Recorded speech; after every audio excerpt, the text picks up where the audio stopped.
Good morning, students. On last class में बेटा potential due to the spherical cell, concentric spherical cell potential upon learn किए थे potential of A sphere B C okay और एक question का अपन solve किए थे बेटा in terms of sigma की meaning surface charge density. Now आज जो पढ़ाने वाला ये भी इम्पोर्टेंट है, देखो ध्यान से. अब बेटा यहाँ एक स्फेरिकल सेल है. क्या एक स्फेरिकल सेल? याद रखिए इन दी spherical cell or inside the spherical cell potential is remains constant. अब यहाँ सेंटर पर पोटेंशियल कितना 5 वोल्ट है, तो यहाँ भी इस पॉइंट पर भी 5 वोल्ट होना चाहिए, इस पॉइंट पर भी 5 वोल्ट होना चाहिए, सरफेस पर भी 5 वोल्ट होना ही चाहिए. ये पॉइंट याद रखिए. ओके नाउ हर एक स्फीयर में ले रहा हूँ बेटा, ऐसे हर एक स्फीयर ले रहा हूँ, कॉन्सेंट्रिक होना चाहिए, एक ही सेंटर होना चाहिए. और जो इनर है स्फीयर, मान लीजिए इसका रेडियस r1, आउटर स्फीयर है ये रेडियस r2 ले रहा हूँ, ठीक है. और आउटर स्फीयर में अर्थ कर दे रहा हूँ, अर्थिंग कर दे रहा हूँ. अर्थिंग की मीनिंग क्या है? अर्थिंग की मीनिंग इस स्फीयर का जो पोटेंशियल है ये जीरो ले ले बेटा. We are taking zero potential for outer sphere. Earthing means you are connecting a conducting wire to the earth which is attached to the outer sphere. तो ये पोटेंशियल और अर्थ का पोटेंशियल बता बेटा, potential of the earth is what? Zero. बराबर right. So ये potential zero हो गया. तो बेटा यहाँ मैं चार्ज कितना दे रहा हूँ, ये आउटर स्फीयर पर चार्ज, राइट. इनर स्फीयर पर चार्ज मैं दे रहा हूँ बेटा Q. Then what is the charge is produced on the outer sphere? Q dash is equal to क्या होना चाहिए मेरा question. If the charge given to the inner sphere is what Q, then what is the charge produced on the what here outer sphere? Q dash is equal to क्या होना चाहिए? क्या होना चाहिए? फाइंड आउट करना है. ठीक है. सो कम ऑन. हाँ यहाँ देखो बेटा ये क्या होना चाहिए? पोटेंशियल V1 इक्वल टू बता दो मुझे, V1 V2 इक्वल बता दीजिए. V2 क्या होना चाहिए? इसका पोटेंशियल जीरो लिए थे. कम ऑन V2 इक्वल क्या होना चाहिए? 1 upon 4 pi epsilon Q upon, अब V2 लेते जब R1 कंसीडर नहीं करना चाहिए, R2 कंसीडर कीजिए. R2 Q upon R2. Reason भी बढ़ाया था, क्यों R2 कंसीडर कर दिया अपन. ये होगा बेटा ये पॉइंट चार्ज, नहीं पॉइंट चार्ज. और inside this sphere anywhere potential is remains constant. Potential का हमें क्या होना चाहिए? कांस्टेंट होना चाहिए. बराबर. तो ये Q और ये डिस्टेंस, ये Q बोलती है पॉइंट चार्ज कंसीडर किए बेटा. अब ये R2 डिस्टेंस पर पोटेंशियल क्या भी है plus 1 upon 4 pi epsilon due to this one Q dash upon क्या लिखना चाहिए? R2 anywhere is constant. But V2 equal to 0. तो यहां से बेटा 1 upon 4 pi epsilon Q dash 1 upon 4 pi epsilon R2 ये कॉमन ले लीजिए. You can take here 1 upon 4 pi epsilon R to take outside Q plus Q dash that equal to 0. तो ये तो 0 हो गया बेटा, 0 होगा ये 0 बराबर, it will be 0. तो बता दो क्या होना चाहिए? Q plus Q dash is equal to 0. तो Q dash is equal to minus of Q. Q dash is equal to minus of Q. तो ये चार्ज है, ये क्या चार्ज क्या होना चाहिए? Q dash is equal to minus, बोलते इनर स्फीयर पर डिसाइड हो रहा है. आउटर सरफेस को मैं कनेक्ट किया तो Q डैश की वैल्यू क्या होना चाहिए? माइनस Q होना चाहिए इनर स्फीयर पर. ये इनर स्फीयर पर आउटर सरफेस पर जो चार्ज है वो अपन क्या करेंगे? That is we are making that potential is part in 0. मतलब आउटर स्फीयर पर कोई चार्ज नहीं है, charge on this inner sphere is minus. Okay therefore ये Q dash is equal minus की वैल्यू यहां पुट कर दो. देयरफॉर आप लिख सकते हो या पोटेंशियल V1 इक्वल टू बता दो. V1 इक्वल क्या लिखना चाहिए? 1 cos 4 pi epsilon Q upon R1 plus 1 upon 4 pi epsilon Q dash upon क्या लिखना चाहिए? R2 due to 1 ये पोटेंशियल 1 ये V2. ठीक है. तो therefore V1 equal to 1 upon 4 pi epsilon Q upon R1 plus 1 upon 4 pi epsilon Q dash nothing but minus Q. Q dash nothing but minus Q. Therefore V1 equal to क्या लिखना चाहिए? Q upon 4 pi epsilon take common 1 upon r1 minus 1 upon r2 बराबर. So this is the potential or v1 equal to q upon 4 by epsilon naught r2 minus r1 upon r1 r2. ये potential की equation. When the outer sphere is earth. When the inner sphere is earth, then what is the potential? When inner sphere, ये outer sphere अर्थ कर दिया. When inner sphere, ये important. When inner sphere is earth, then potential is equal to how much? Potential क्या होना चाहिए? देखो, ये inner sphere, it is outer sphere. Radius r1, radius r2. Inner sphere में अर्थ कर दे रहा तो इसकी पोटेंशियल क्या लेना चाहिए? v1 इक्वल टू 0 लेना चाहिए. v1 इक्वल टू क्या लेना चाहिए बेटा? 0. ये v2. अब मैंने v2 पर ये चार्ज दे दिया बेटा q.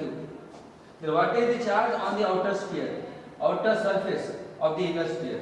Outer surface of the inner sphere q dash is equal to क्या होना चाहिए? q डैश इक्वल टू क्या होना चाहिए? ये फाइंड आउट करना है. तो come on v1 equal to बता दो मुझे. v1 equal to yes 1 upon 4 pi epsilon naught q q dash upon, यहाँ मैंने चार्ज दे दिया. It is given, this charge is given. ये फाइंड आउट करना है, q dash फाइंड आउट करना है. q dash upon r1 1 upon 4 pi epsilon naught q upon r2 and that is equal to 0. That is equal to 0. Therefore 1 upon 4 pi epsilon naught q dash upon r1 plus q upon r2 equal to 0. ये तो 0 होगा फिर term बराबर. Means चलो मैंने क्या है? it is not equal to 0, so this will be 0. it is not equal to 0, so this will be 0. तो क्या होना चाहिए? q dash upon r1 plus q upon r2 equal to 0. समझा कि नहीं? ये 0 ले रहा हूं मैं. इसे मल्टीप्लाई करते हैं 0 के साथ 0 और it is not equal 0, it will be must be 0 क्योंकि प्रोडक्ट क्या है? 0 है. प्रोडक्ट क्या है? 0 है. तो come on q dash is equal to q dash upon r1 equal to minus q upon r2. तो q dash is equal to क्या होना चाहिए? Minus r1 upon r2 into q. देखो ये हो गया q डैश की वैल्यू. तो ये पॉजिटिव है चार्ज की वैल्यू. तो यहाँ चार्ज कितना है? देखिए माइनस ऑफ r1 r2. ये पॉजिटिव चार्ज है तो फिर यहाँ नेगेटिव चार्ज डिसाइड हो रहा है due to induction method. Right, positive charges की. ओके, तो कितना चार्ज है? q dash is equal to negative charge. ये जो चार्ज है इनसाइड अपन वर्क कर दिए. ये पोटेंशियल इज व्हाट हियर? 0. और ये q डैश की वैल्यू कितना है आपको? Minus r1 upon r2 into q. को याद रखिए. Simple. Inner radius upon outer radius minus inner radius upon outer radius into charge given to the outer sphere. अब ये वैल्यू सब्स्टिट्यूट कर दो. we can write here therefore v2 is equal to क्या लिख सकते हो? Potential of the outer sphere 1 upon 4 pi epsilon naught. come on, क्या लिखना बेटा? q dash upon r2 v2 equal to 1 upon 4 pi epsilon naught q upon r2 बराबर.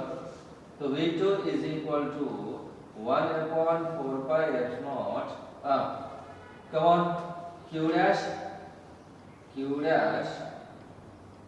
r2 मैं बाहर ले रहा हूँ. ये r2 बाहर ले ले. q dash plus q. अब ये सब्स्टिट्यूट कर दो q dash की value 1 upon 4 pi epsilon naught q dash value minus r1 upon r2 q plus q. ठीक है. अब q कॉमन ले लीजिए. q अपॉन 4 पाई epsilon naught कितना बढ़ाई? Minus r1 upon r2 plus 1 बराबर. राइट. हाँ लिख दीजिए. मैं कंटिन्यू करने वाला हूँ. Okay, write down.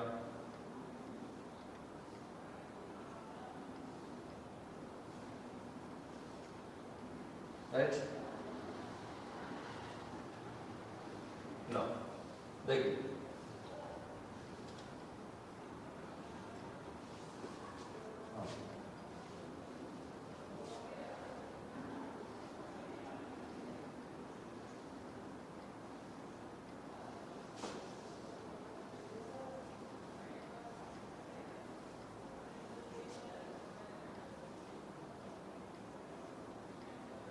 राइट, देखो बेटा क्या होना चाहिए, potential V2 equal to common Q upon 4 pi epsilon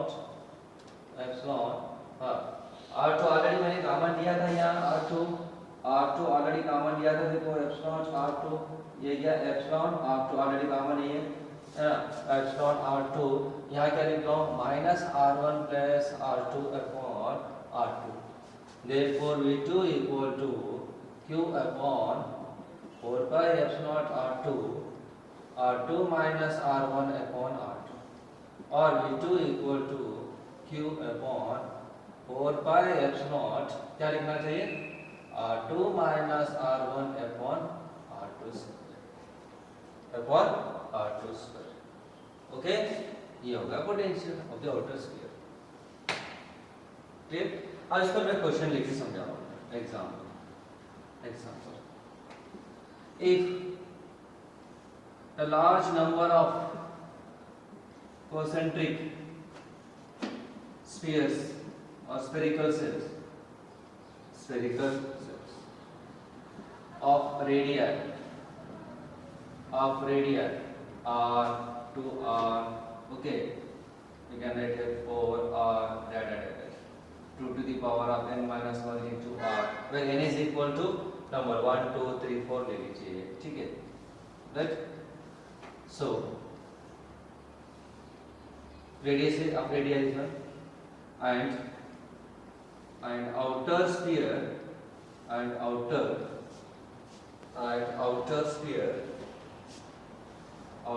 sphere given place Q charge, then find charge on inner sphere, charge on inner sphere, ये कैलकुलेट करना है, ठीक है, राइट। हाँ देखो बेटा, तो ये क्वेश्चन क्या देखो, ऐसे एक स्फीयर है, यहाँ radius r, another sphere radius 2r, और स्फीयर ये ऐसे लास्ट स्फीयर का रेडियस कितना बेटा, लास्ट स्फीयर का रेडियस है 2 power of n minus 1 into r, और लास्ट स्फीयर में चार्ज कितना दिया q, इस पर चार्ज मुझे फाइंड आउट करना है, और इनर स्फीयर इज अर्थ, तो कांसेप्ट क्या है बेटा, इनर स्फीयर अर्थ की, तो कांसेप्ट क्या है, तो q dash is equal to minus अपन क्या लेते हैं, inner radius r1 upon r2, right, divided by r minus r1 upon r2 into q, तो inner radius upon outer radius into charge, inner radius कितना बेटा यहाँ r है, outer radius की सबसे लास्ट कौन सा देखो radius 2 to the power of n minus 1, सबसे last 2 to the power of n minus 1 into r cancel into q लिख दो यहाँ, तो q dash is equal minus q upon 2 to the power of n minus 1, हो गया, कितना simple है, देखो एक ही स्टेप है।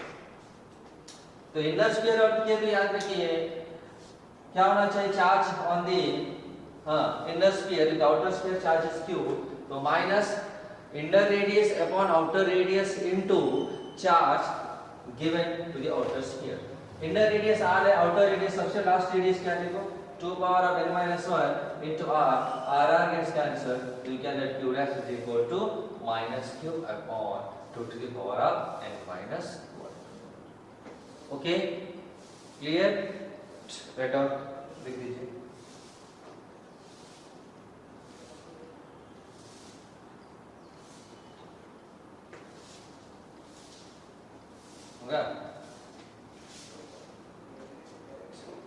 Make it fast. Correct. Now my next concept anyone. The next concept is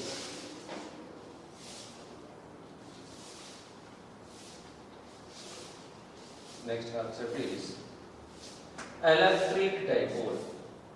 Next concept, electric dipole.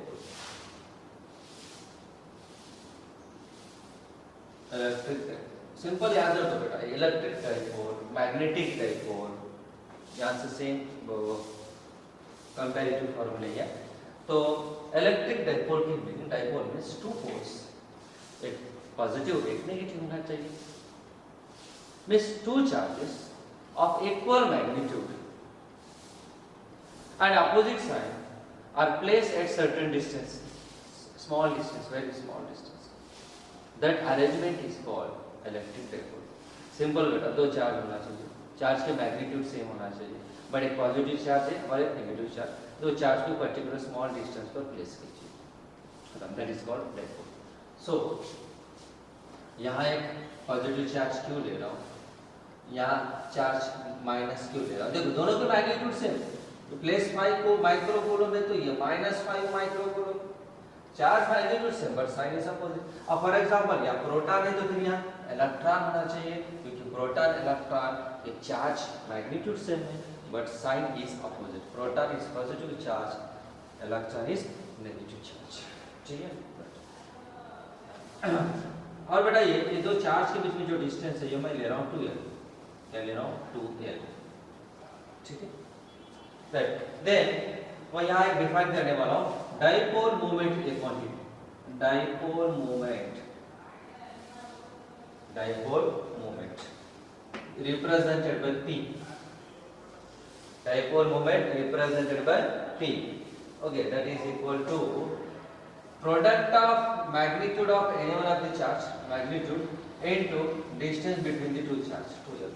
Okay, Q into 2l, magnitude ले लो और into दो चार्ज के बीच में डिस्टेंस है, वो डिस्टेंस ले लीजिए, that is what here 2l, that is what twice l. ठीक है. ये होगा बेटा इलेक्ट्रिक डाइपोल मोमेंट. यूनिट्स क्या होना चाहिए बता दो, units Q charge means coulomb, distance means what meter, coulomb meter हो गया, कूलम मीटर बराबर. अब डायमेंशन फार्मूला बता दो फिर, चार्ज के लिए डायमेंशन फार्मूला क्या है, Q इक्वल IT, डिस्टेंस है तो ये लिखना चाहिए, और you can write it is as m0 l power of 1 t power of 1 I power of 1, ऐसे भी लिख सकते हो. ठीक है. अब सिमिलरली मैग्नेटिज्म में बेटा सेम कांसेप्ट है, देखो ऐसी चीज है यार. इन मैग्नेटिज्म यहाँ अपन क्या लेते हैं तो मैग्नेट लेते हैं बेटा, magnet. It is north pole, it is south pole, और दोनों के बीच में जो डिस्टेंस है ये 2l, ट्वाइस l, क्योंकि सेंटर से डिस्टेंस क्या है, साउथ पोल का और सेंटर से डिस्टेंस l, और ये सेंटर से ये डिस्टेंस l है, l plus l that is 2l. Okay, it is what effective length of the magnet, effective length of the magnet 2l. तो यहाँ बता दो फिर यहाँ अपन क्या लिखे, इलेक्ट्रिक या dipole moment, electric dipole moment या magnetic dipole moment, magnetic dipole moment represented by m, यहाँ p, और चार्ज के प्लेस में आपको लिखना है बेटा यहाँ m means what here, pole strength. क्या है pole strength, pole strength means ये साउथ पोल नॉर्थ पोल के जो फोर्स है that is called the strength of this pole is called pole strength. Strength nothing but force, और कितनी force है ये अट्रैक्ट कर रही है बेटा magnetic substance, that is called what is pole strength, that is m is nothing but, क्यों charge के प्लेस में क्या लिखना चाहिए, m लिखना चाहिए. ओके, याद रखिए. तो चार्ज है तो क्या लिखना चाहिए, m इनटू 2 हो गया बराबर. देखो मैग्नेटिज्म में क्या, चार्ज के प्लेस में पोल स्ट्रेंथ 2 है तो 2 लिखो मैग्नेटिक मोमेंट. और एक important point, the direction of dipole moment is negative to positive charge, negative to positive charge. और यहाँ डाइपोल मैग्नेटिक मोमेंट की direction south pole to north pole, क्योंकि साउथ पोल बेटा आपको नेगेटिव लेते हैं और नॉर्थ पोल पॉजिटिव. सर क्यों पॉजिटिव यहाँ लेना चाहिए नॉर्थ पोल, क्योंकि यहाँ नॉर्थ पोल से बेटा magnetic force line direct start हो जाती है. मैग्नेटिक फोर्स लाइन स्टार्ट हो जाए तो वो क्या होना चाहिए, पॉजिटिव होना चाहिए. मैग्नेटिक फोर्स लाइन एंड्स हो रही तो क्या होना चाहिए, नेगेटिव होना चाहिए. तो magnetic force line start from the north pole and ends on the south pole in outer direction, मतलब मैग्नेट के बाहर. इनसाइड अलग रहेगा, इनसाइड क्या south to north magnetic force line. यहाँ पे electric force line start from positive right charge and ends on the negative charge. और ये डाइपोल मोमेंट की डायरेक्शन है ये, और ये डायरेक्शन कौन सी है बेटा, ये electric field intensity positive to negative charge. Electric force line start from positive and ends on the negative. तो ये हो गई इलेक्ट्रिक फील्ड की डायरेक्शन. ये डाइपोल मोमेंट दोनों कैसे रहते देखो, ऑपोजिट डायरेक्शन में, दोनों ऑपोजिट डायरेक्शन में. Okay right. यहाँ पे देखिए ये मैग्नेटिक मोमेंट की डायरेक्शन क्या है, south pole to north pole, क्योंकि साउथ पोल आपको नेगेटिव लेते बेटा, north pole is we will take as a positive, remember. Okay, ये डेफिनेशन याद रखो। और यहाँ यूनिट्स, इसके यूनिट्स मैग्नेटिक डाइपोल के यूनिट्स इज, याद रखिए, ampere metre square, ampere metre square. ये क्यों यूनिट्स दिए तो फिर मैं मैग्नेटिज्म चैप्टर में एक्सप्लेन करने वाला हूँ, ampere metre square. Okay, clear. फिर what is the potential due to the electric dipole, what is electric field intensity due to the electric dipole, तो ये इक्वेशंस मुझे फाइंड आउट करना है, ठीक है। और याद रखो डाइपोल मोमेंट की direction negative to positive charge, negative to positive charge. Okay, clear. We will continue in the next class, right?